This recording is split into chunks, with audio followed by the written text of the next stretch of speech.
৭৬তম বর্ষে সুদর্শনপুর সার্বজনীন দুর্গোৎসব ভাবনায় তমস মা জ্যোতির্গময় খুঁটি পুজোয় শুভ সূচনা। জেলার রায়গঞ্জ শহরের অন্যতম ঐতিহ্যবাহী ও জনপ্রিয় পুজো কমিটি সুদর্শনপুর সার্বজনীন দুর্গোৎসব কমিটি এবারে তাদের ৭৬তম বর্ষে পা রাখল। আপামর বাঙালির শ্রেষ্ঠ উৎসব দুর্গাপুজোর আবহে এবারে এই পুজো কমিটির ভাবনায় স্থান পেয়েছে চিরন্তন আলো অন্ধকারের দ্বন্দ্ব। মূল ভাবনা তমস মা জ্যোতির্গময়, অর্থাৎ অন্ধকার থেকে আলোর অভিমুখে যাত্রা।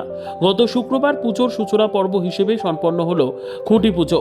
উপস্থিত ছিলেন কমিটির সদস্যরা, শহরের বিশিষ্টজনেরা ও স্থানীয় বাসিন্দারা। ভক্তিময় পরিবেশে ধূপ ধুনো শঙ্খধ্বনি ও মন্ত্রোচ্চারণে শুরু হয় এবারের দুর্গোৎসবের আনুষ্ঠানিকতা। এই প্রসঙ্গে পুজো কমিটির সম্পাদক নয়ন দাস কি বললেন শুনবো, অন্যদিকে পুজো কমিটির সভাপতি কি বললেন তাও শোনাবো আপনাদের। নয়ন দাস, এটা ক্লাবের পুজো নয়, এটা হচ্ছে সুদর্শনপুরবাসীর সার্বজনীন পুজো, সুদর্শনপুরবাসীর আবেগের পুজো, সুদর্শনপুর সার্বজনীন দুর্গোৎসব পুজো। এবার কততম বর্ষ? এবার আপনাদের আকর্ষণ কি? এটা হচ্ছে আমাদের ৭৬তম বর্ষ। গত বছর আমাদের ৭৫তম বর্ষ আমরা পালন করেছি সাফল্যের সাথে। রায়গঞ্জবাসী তথা গোটা উত্তর দিনাজপুর আমাদের পুজো দেখে খুব আনন্দিত হয়েছে এবং পুজো দারুণভাবে ওরা পালন করেছেন এই আমাদের বিভিন্ন অনুষ্ঠানের মাধ্যমে। তো এবার আমাদের থিম হচ্ছে, আমরা যেভাবে করি প্রতি বছর সেইভাবেই বিভিন্ন প্রাকৃতিক জিনিস দিয়েই করবো, প্রাকৃতিক উপাদান দিয়ে, হ্যাঁ, পরিবেশ বান্ধব উপাদান দিয়ে আমরা একটা বিশেষ আকর্ষণ কিছু রয়েছে প্রতিবারই তো আপনাদের থাকে কিছু? বিশেষ আকর্ষণ বলতে আমরা প্রতিবার যেটা করি আর কি, রক্তদান শিবির, বস্ত্র বিতরণ, এগুলো আমরা করি প্রতিবার যা করি এবারও তাই।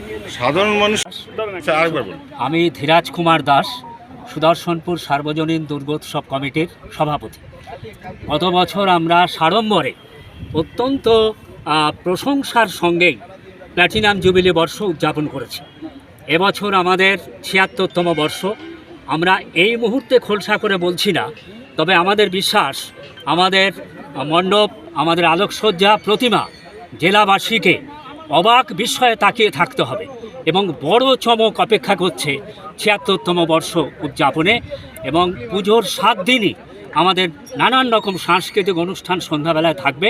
আমরা প্রতিটি সুদর্শনপুরবাসী বলে নয়, প্রতিটি জেলাবাসীর প্রত্যেক মানুষকে আমাদের পূজা মণ্ডপে সাদর আমন্ত্রণ। ব্যুরো রিপোর্ট, উত্তর বাংলা সংবাদ।